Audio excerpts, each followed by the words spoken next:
As I said in my intro of this episode, there are so many wonderful sites here in Egypt. So many wonderful historical sites, palaces, which dates hundreds of years ago, but still enjoying this marvelous architecture. And we can just be proud of being Egyptians when we know that our modern history is not less important or less fascinating than our old history with all these palaces we have. And today we are in one of them, in Prince Muhammad Ali's palace in Nile. To shed more light on this palace and on other palaces we do have, which are scattered all over Egypt, not only in Cairo, we are very much delighted to have with us Mrs. Rana Ihab, our antiquities researcher or heritage researcher. Thank you very much for being with us, Rana. Thanks for you. Before going into details and before going to the palace in which we are shooting today, tell me more about the palaces we have, or to be accurate, to what extent they are really representing certain eras in our modern history, and they are, as we see, witnesses or of the glorious modern history Egypt has. Actually, what I love about the heritage of Egypt that we can be near to our heritage, near to be our history. So especially in the term of the palaces, we have amazing, wonderful palaces here in Egypt and in Cairo in general that we can visit every day. We can visit monthly. Actually, if we talk just a tour around the Cairo's palaces, it will be never end. Before 2 weeks at least. So they are amazing palaces that we talking about, that we are also seeing all the time. And the important point, it's a palace, but we use it today to see it. We use it the culture places for the people who need to study. We use it as the museums, like we are now in the Muhammad Ali Palace. It's a museum today, and other palaces used to be, and for the visitor to be a kind of hotels. Also we use the palace. It's not only closed for some reason because it's a palace and it's related to the royal family. No, when we open it to see whole the world, not only the visitors of Egypt, the whole world, how the amazing architecture and the artifacts that we have here. This is the point of the palaces that we have. How each palace represents or acts as an icon in itself, and to represent the era it was built in.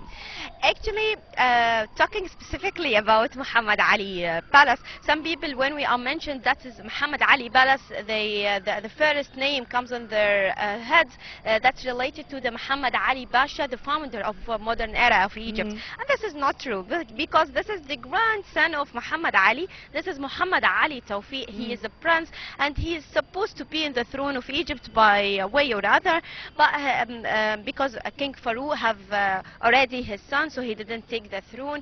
So Muhammad Ali Palace, it's special because it consists of many items. It's not ordinary to found a mosque, for example, in a palace. It's not ordinary to have a museum inside the palace. And then Muhammad Ali Palace here, we have a hunting museum. It's considered of the mummified animals, and here also in Egypt we have many museums that we have a mummified animals like what we have in the museum, in Egyptian museum in Tahrir. But what makes the animals here special in the hunting museum, that you can see the colors of the butterflies. So mummified butterflies, you can see how the mummified is very, very well from a long time, because the palace was built in 1901, so it's around more than 100 years. So it's saved its color. So you can see the lions. The palace here also decorated with the lions. Egyptian in general love the lions through thousands of years ago. For that reason we have the Sphinx. So also it was represented, and it's take the design and the architect of the elements in the that contribute with the modern one here in the palace. So this is amazing. We have the resident sarai. It's a Mina palace, residence palace. We have the golden hall. So all of that things make the taste of the special thing or the special visit for Muhammad Ali Palace. And actually it's located in Ireland. And this is very amazing when you are... This was my coming question. What about this location? How this location was chosen? And let me also know about the architects, those behind this wonderful design of this palace. Actually, one amazing thing, when you visit Muhammad Ali Palace, you didn't visit only the modern era of Egypt, because you visit very different styles from all the world. So here we have Assyrian style, we have Moroccan style, we have Andalusian style, different tastes from the art and architecture from all the world only in one place. So when you are visiting, you feel sometimes you are in Morocco, and otherwise you feel you are in Syria. Some designs are taken from the Iranian palaces and Iranian style. So it's something amazing. And also, as I mentioned, we have here a mosque.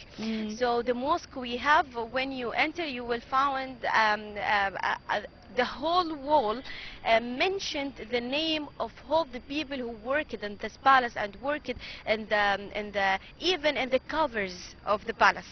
So each name, his name was mentioned. Architects from all the world, and the special So Egyptians. you're telling me that many nationalities worked here Yes. to have this piece of art? Exactly, exactly.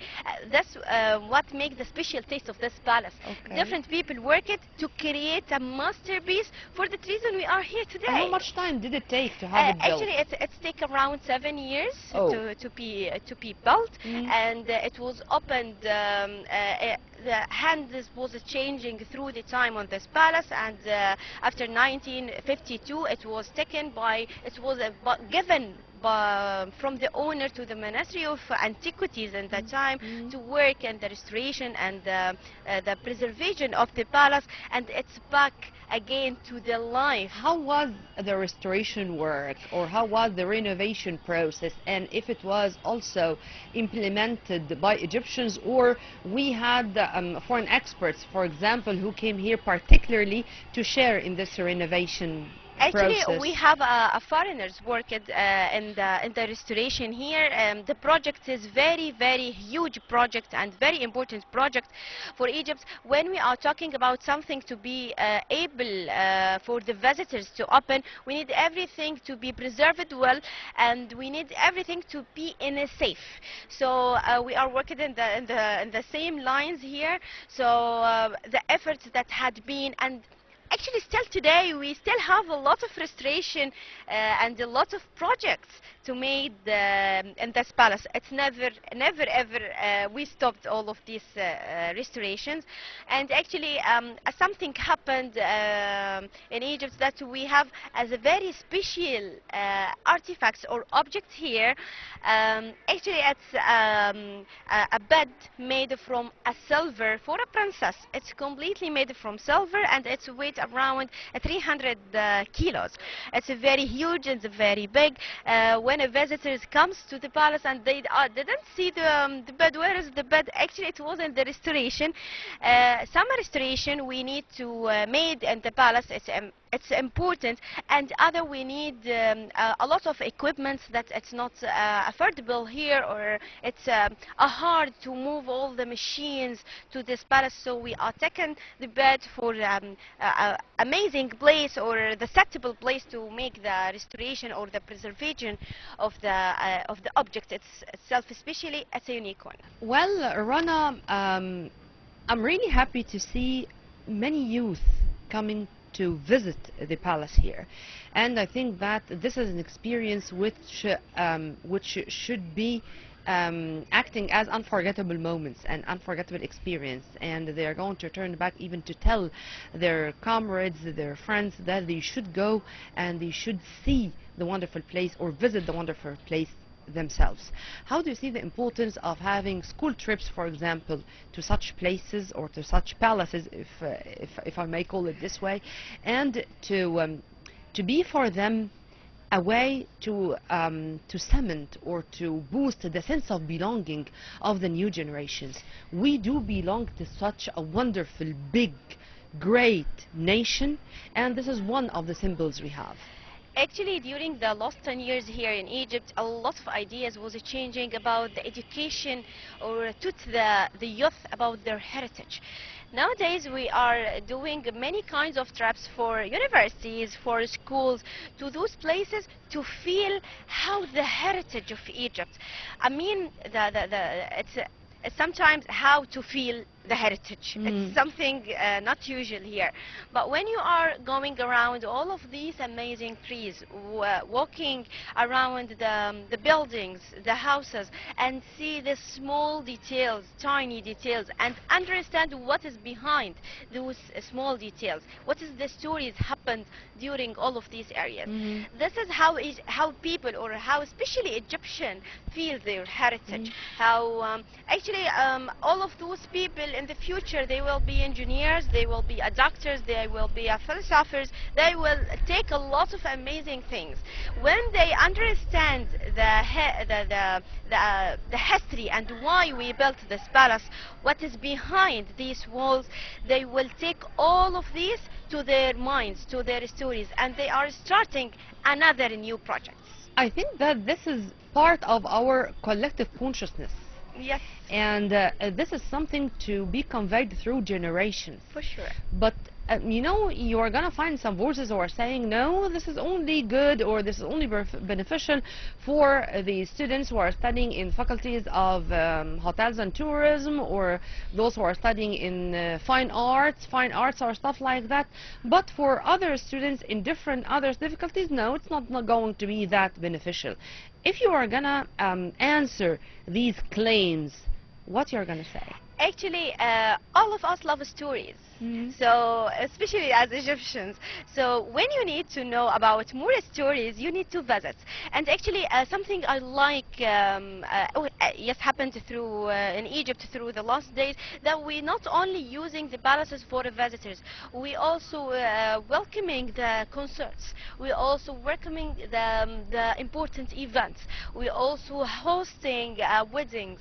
We are in a palace, so the people love doing their stories in an unforgettable place or moments, so they are doing this here. Then you are with filming here. Exactly. And having programs like the one we are doing, or even having documentaries, movies, programs, you name it. Yes, you are with that. Yeah, exactly. So all of that are... But Rana, you're going to find people saying that this is against the preservation of the place.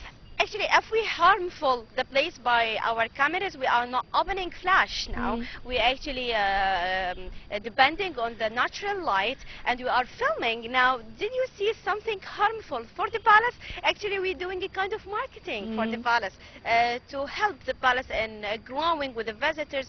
Actually, during our talking now, a lot of visitors around us everywhere. So we didn't doing any kind of the restriction to stop the filming or to stop or actually cutting the visitors places outside. Everything here going in a very nice way, and we are chosen to be in a way of actually far from the visitors, not contribute everything. So this is the important here. All the students are going around us, the visitors, they are like everything around the palace, enjoying with the trees, the relaxation things. Amen to that. But still there are challenges. For sure. What? Actually, when I'm mentioning the challenges that we have here, some people said, okay, all the time we have in the morning we have our work, so the museum closed at 5. We need another time to be open at the night. Exactly. Yeah, okay. So all of that, this is a kind of the challenge we have. One of the biggest challenges that we have before, that the filming is not easy to take, or if you want to preserve I think for events it takes a lot of things. Now it's easy, you can do it online actually. So if you want to do this in Egypt here, we are working on those challenges. And one of the amazing things that we have to actually going with the process of the visiting and the marketing, the palace here doing something very, very amazing for the students and for the visitors, especially for the Arabs visitors and for the Egyptian. When you are visiting the palace, and you will find, especially in the summer season, you will find the students help you to As knowing the volunteers? histories. Yeah, exactly, as a volunteers. Those people love their countries, Sure. and they doing this for free for the people. They offered their service for the people, knowing everything about the history, taking the photos with them, taking the photos with the palace and the amazing rooms inside. So Well, Rana, I think 3 years ago, the Mummies Parade, it was mhm. such an event. And I think it dragged the attention of the whole world to the Museum of Civilization. And to just to witness or to know the billions of people who witnessed that parade or that event on cameras, on the screens, I mean, all over the world. This was such a turning point in our marketing, let's say, marketing ways or marketing methods to attract millions of tourists from all over the world. How do you see such events to be added to our marketing policy or marketing plan, and how do you see also having special trips, special plans to our tourists, not only to the Egyptians, to visit such places? Actually, one of the most amazing that you mentioned, actually, because in this parade we have a song was singing with the ancient Egyptian language. So actually, when you are دوا moving, قابت نثرو قابت. exactly, exactly. So during your walking in the street, you hear the people mentioning that all the time. So it's not only for a marketing process to attract the visitors here in Egypt, it's also about how the Egyptian love seeing that, love their countries, and they just seeing everything related to their countries to mentioning it for all the world. Mhm. So this is a marketing strategy. When we are talking about this, we are developed a lot of things here in Egypt during the roads, during the bridges, during the facilitate everything for the tourism. So when we are a market, this is what happened in the television. This is the last point. But before that, we working very, very hard through to make everything in its right place, to allow the visitors to live in peace here in Egypt when they are visiting, to enjoying their times. So the marketing strategy, as I mentioned, this is the last thing happened in the television. So, but behind the scenes, we're working very hard. You see. And we hope that you are going to continue in the same Sure. right track. And it's our role as media to support you For and to sure. boost all your efforts. Thank you very much for everything, Thank dear. you. We were very much delighted to have with us Rana Ihab, our antiquities researcher or heritage researcher. Thank you again. Thanks for you, and thanks for your amazing words today. Thank you. Right after the short break, I'm going to be back with more, so stay tuned.